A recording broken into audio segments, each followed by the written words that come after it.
to Backseas Musical Podcast.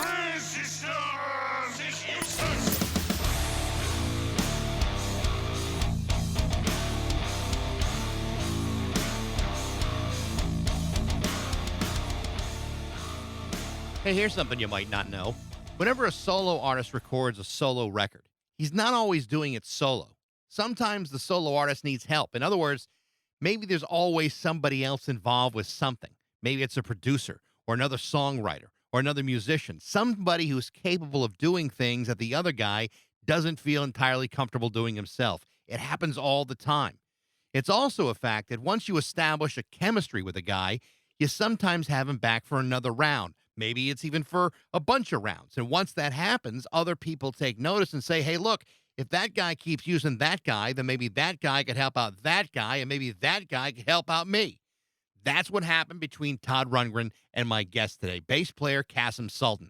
Between joining the band Utopia with Rundgren in the 1970s to playing bass on Meatloaf's Bat Out of Hell, which was also produced by Todd Rundgren, Kasim Sulton's reputation has grown by leaps and bounds over the decades, playing with Hall & Oates, Cheap Trick, Patti Smith, Patti Smythe, Blue Oyster Cult, and the New Cars following the death of Benjamin Orr. Kasim Sulton has got a fabulous career going for him. Kasim Sulton just released his latest new solo record called Kasim 2021, and he's currently back on tour with Todd Rundgren. This is my conversation with the legendary Kasim Sulton on Backseas Musical Podcast.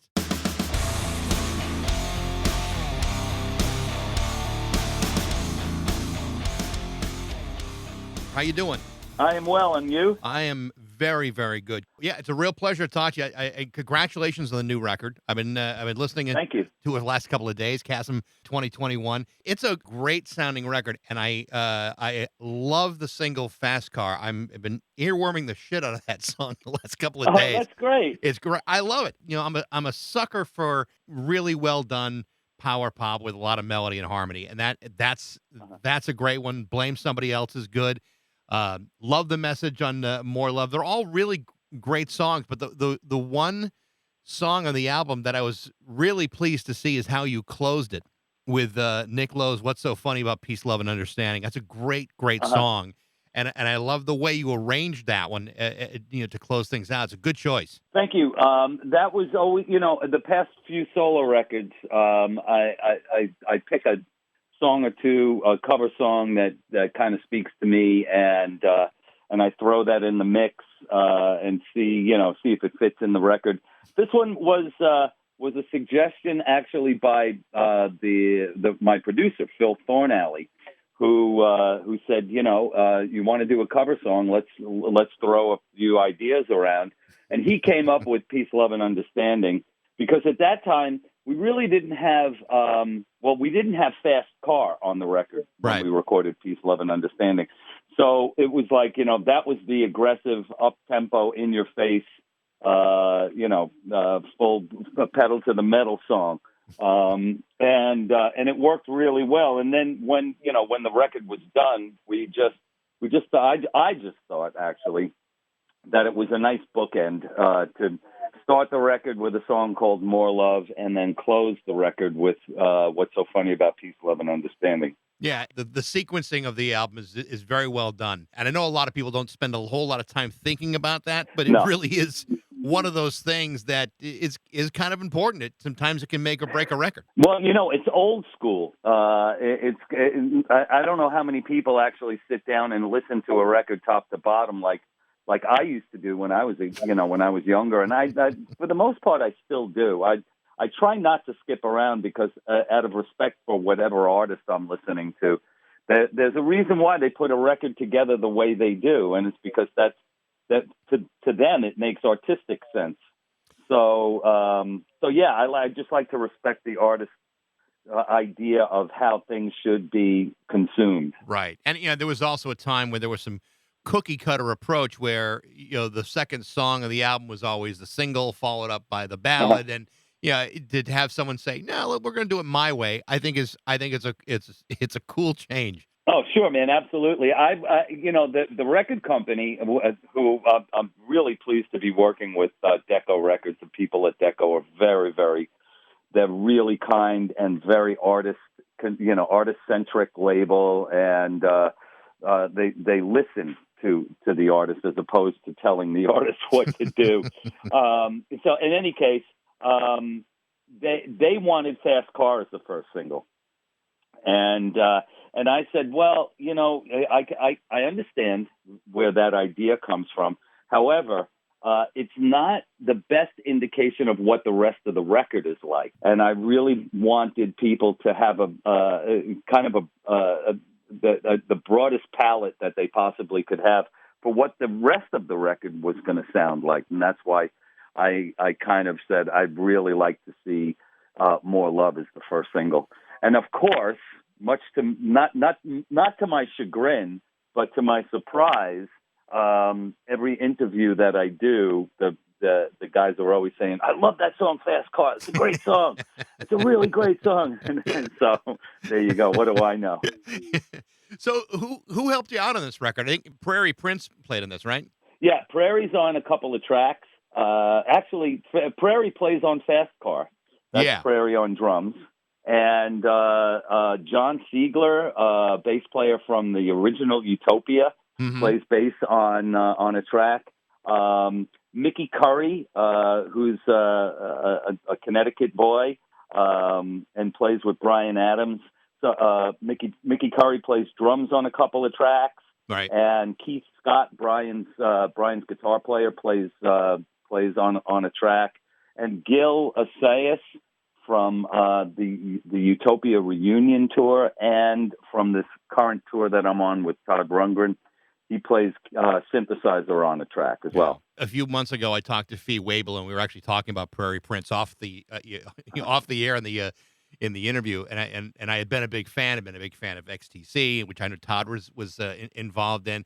And Prairie Prince is like one of those drummers that just doesn't get the notice that he really deserves. That guy's such a great drummer, and as a bass player, I'm sure you have to pick up on that. Well, Prairie and I have been working together for almost 30 years now, and I love playing with Prairie. He's a great person. A lot of times you could be a wonderful musician. You could be a technically proficient and play the crap out of whatever instrument you decide to play. But if you're not a really good person and easy to get along with, sometimes that in and of itself is enough to turn people off. But Prairie is such a sweetheart. He's such a warm-hearted, good soul. That makes his playing with him even better. Yeah. I try to do as much research in these interviews as best I can. And the one thing that, you can't help but notice when you're researching you is that you must have Todd Rundgren on speed dial. or I don't know about that. I mean, what about a medical proxy? Would you be able to make health decisions for him? Todd actually does not own a cell phone. Really? So there is no speed dial when it comes. You send him an email and hope that you get an answer. Wow. But I've been working with Todd now for 45 years. So wow. I guess I'm doing something right. I don't know. I don't think I'd be working with him all that time if he wasn't comfortable with me and I didn't bring something to the table that he finds important to his work. How did that relationship start? Did it start when you were working with Cherry Vanilla? Yeah, it did. I was playing piano with Cherry Vanilla, who was at the time kind of a rock poetress, rock singer / poetress in the New York City area. That was her night job. Her day job was the publicist for Main Man Records, which was David Bowie's label. So Cherry, through a series of just happy accidents, got into Cherry's band as her piano player, and managed to hook myself into a group of musicians in the New York area that heard a lot about other bands and other auditions. that's how I found out that Todd was looking for a bass player. I made a phone call to a guy by the name of Michael Kamen, who was a very, very popular musician in the New York area in the late 60s and 70s. And Michael, I said that I'd like to audition for the Todd Rundgren gig that he had heard of. Right. And he said, "You play?" He said, "I don't know that you're a bass player." He said, "I thought you were a piano player." And I said, "Well, actually, bass is my first instrument." He said, "Okay, I'll recommend you." So then he called Roger Powell and recommended me to Roger, who was putting the auditions together. I got a call the next day from Roger and got invited up to Woodstock. And I learned a bunch of Utopia songs overnight. Played for the band the next day. Wow. And wound up with the gig at 20 years old. You know, it's funny. I remember back to the early 90s, and I remember people tripping all over themselves over the band Weezer. And people were saying, "Oh my God, they're so original." And I'm listening to them, I'm saying, they've just ripped off everything about Utopia. That's a band that was like that. Their first album sounded so much like Utopia to me. It's interesting. I don't know if a lot of people realize the kind of influence that you guys had on pop music at the time. There's a lot of replication in the 80s of that band. Particularly that self-titled album with, Hammer in My Heart and Feet Don't Fail Me Now. Those songs are typical, real catchy, melodic Todd Rundgren songs. But you saw that kind of thing happen over and over again over the years. Very influential band. Yeah. Well, it's funny. It's really a two-sided coin. We never had the mass appeal of say a band like Weezer or any other really popular band in the mid '80s to late '80s.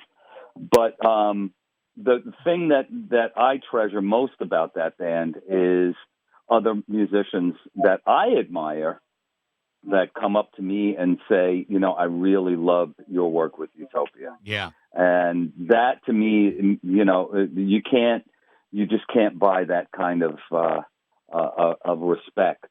And so while we didn't sell millions of records, I certainly got the props from my own peer group. And sometimes that matters more in life than are you driving a Lamborghini or a Ferrari or, right, or a Ford Escort. But then sometimes you do land in a situation where you do sell a lot of records. And not too long ago, I talked to Ellen Foley. We were talking about Meatloaf and Bat Out of Hell and that experience between him and Jim Steinman. And I know you played on that record. You were, I think at some point you were his, correct me if I'm wrong, his musical director. I was after that. Tell me what that experience was like, because to me, Meatloaf is like an improbable success story and a slow burning success story. But once it hit, it was absolutely unstoppable. We did that record. We started that record in I'm pretty sure it was 1976. I had only been in the band for maybe 6 months. Right.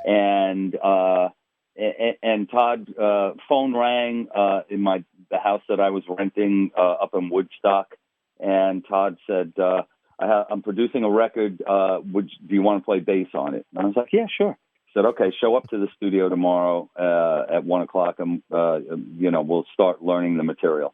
I show up and I meet Meatloaf, Jim Steinman, Ellen Foley, and Rory Dodd, the other background singer.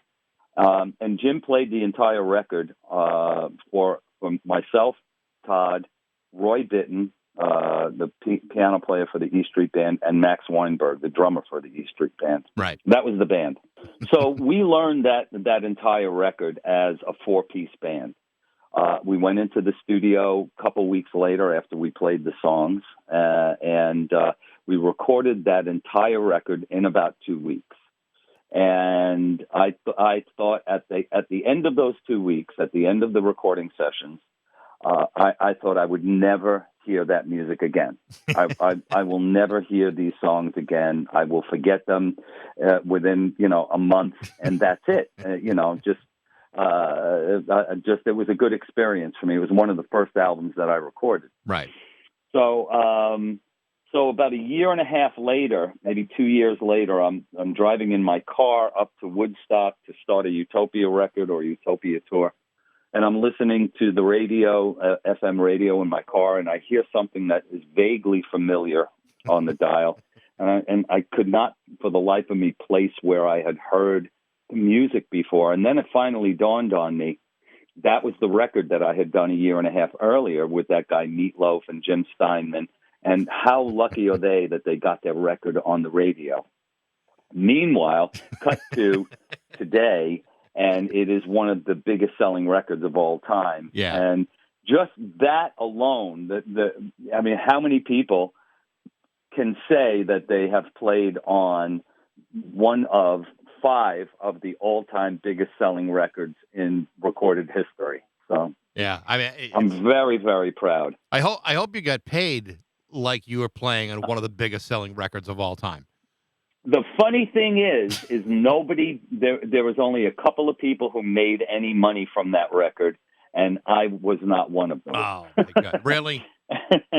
Yeah, I was not one of them, no, unfortunately. That's okay. But you went back and forth. You played with Utopia again, and you did a lot of touring with a lot of people. I was reading on Wikipedia. I don't know of too many people that have played with both Patti Smith and Patti Smythe in the same career. Not too many. Not too many. Not too many. To be honest with you, Dax, that's like the opposite ends of the spectrum in terms of musical genres.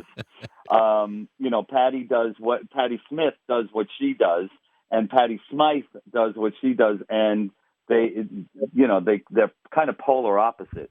That's for sure. It's a testament to my playing that I could do something like that, and I'm very proud of all the artists that I've contributed to and played with over the years. So I want to ask you a question, and it's kind of a rumor, and maybe you can answer this, or maybe you don't feel comfortable answering. It's totally up to you. I know that you played, you toured a bit with Cheap Trick. My understanding is that you had to have a bass player because Tom Peterson had to pick up the guitar parts because Rick Nielsen was too busy on stage playing with the crowd. Would that be an accurate assessment of the band or not? Oh, I see what you're asking. I see. Yeah. I see. Okay. No, Tom was not in the band at the time. Gotcha. Tom had left. I did not play bass in the band. I played keyboards in that band. I played synthesizer for a tour. Gotcha. Because I've heard the stories that it's Peterson playing the guitar live when Cheap Trick plays because Rick does what Rick does. That's silly. All right. Well, good. Rick is a wonderful guitar player. He's a brilliant guitar player, and and there's a reason why that band was so successful. It's the chemistry that those 4 guys had together. Yeah. Bunny, Tom, Rick and Robin. That doesn't happen very often. No. And they just happened to be at the right time at the right place. I remember the first record. The person that turned me on to them, I was impressed that on their very first record they covered a Terry Reid song. Yeah. So that's what brought me into their fold. Yeah. And I became a fan early on. And then they used to open for Utopia. Oh, really? So, yeah. Mm-hmm. Wow. So I've seen them a number of times, and I agree with you that first record is maybe one of the best power pop records maybe ever released. I mean, it's like every song on that record was great, and the fact that it wasn't a hit is surprising to me. But I always loved that. Well, for the first 2 records, for that matter. Great band. It was the third record that they really broke. Yeah, that's right. So I also read some other interviews that you've done, about the 80s. Now, I'm old enough to remember the 80s, and I'm also old enough to remember that it was not a particularly healthy time for a lot of people. And yeah, okay. And certainly there were I know there were certain drugs shared from the very top of the record industry to some of the very worst radio stations in America, and some of those stations I worked for. So Uh-huh. I know you've been sober for a very long period of time, but Yeah. the 80s were kind of a decadent period in music. Like it was almost a pervasive, allowed, permissible act back then. It was not. It wasn't even just that. It was encouraged. I mean, you were considered an anomaly if you didn't use drugs, or if you didn't make a spectacle out of yourself every now and then. Yep. You were considered, a goody two shoes, and so if you had the propensity to fall prey to that particular lifestyle, things got really ugly really fast. And for so many of us, that was the case. And thank goodness, most of us, the majority of us, managed to find some way out of that mess. Unfortunately, a lot of us didn't. But sometime during the very late 80s and early 90s, it became as fashionable as it was to use drugs. It became equally as fashionable not to use drugs. Yeah, and you know what I mean? I do know what you mean, because I was never the guy at the radio station that did all that, but I had people say, "You're the only non-drug addict who I like," and I'm like, "Well, gee, I think Okay. that was a that makes compliment. sense. I don't know, but I remember it being pretty pervasive, and I would imagine as you got a successful career going on, and you are being asked to tour, and you are being asked to kind of be in the middle of all of that. That had to be very difficult to try to maintain your health, but at the same time participate in your career in the way that puts food on the table. Somehow you managed to keep the candle burning at both ends for as long as you possibly could, and then at a certain point it just became it became apparent that was not going to it just wasn't going to last. Yeah. You just were not going to be able to maintain that level of dysfunction for long without doing some real damage to yourself, and not only just yourself, but the people who care about you the most. And it also ultimately affects the work too. I mean, you can certainly hear in some records where the band has kind of gone off the rails, as opposed to the bands that are really focused and are there to make good art or great music. You could always tell the difference. Well, again, it becomes a question of just how susceptible you are to that lifestyle. And unfortunately, a lot of us were very very gullible and taken in, and unable to say no, I've had enough. Yeah. With COVID and quarantines and everything, was the record made during COVID, or were there parts of it that preceded it? So I started the record in 2019 with Phil. On a trip to London. Phil and I have been close friends and writing partners for probably the last 30 years. And I was over there and visiting him and doing some other projects. And he said, "Do you have any plans to do another record?" I said, "No, I'm not thinking about that right now." He said, "Well, do you have any? And are you working on any new material? Do you have any ideas that you're working on?" And I played him a handful of snippets of songs that I had started writing, and he said, "We're going to do another record. You're going to do." He kind of gave me a little boot in the behind and said, "Okay, let's do another record." And when Phil says something like that to me, I take it to heart, because I value his opinion and his guidance so very, very much. And it just started probably, I guess, maybe September or October of 2019, we started writing. I went back over in January of 2020, and then I went out on tour. So we had about maybe 6 songs written and recorded before the pandemic hit, and then everything that we did after that was done by file sharing. Now, you're currently on tour with Todd Rundgren now. In fact, I think you were just in Boston and in Ridgefield, Connecticut. So, but how is that tour? I mean, you guys are going on through what, November, December? Yeah, we are on the road. We just started, actually. The first two shows in Boston, and then the second two shows we did were in Connecticut. And I mean, it's a lot of fun. I love working with Todd. He's brilliant, and sometimes it's a little difficult because he knows what he wants and how he wants things done, and I completely respect that.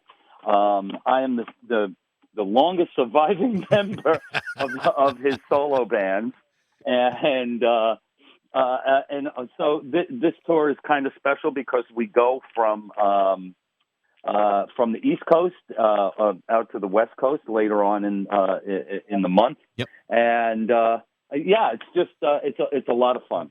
It's a great show. If we're in your town, you got to come and see it. That's awesome.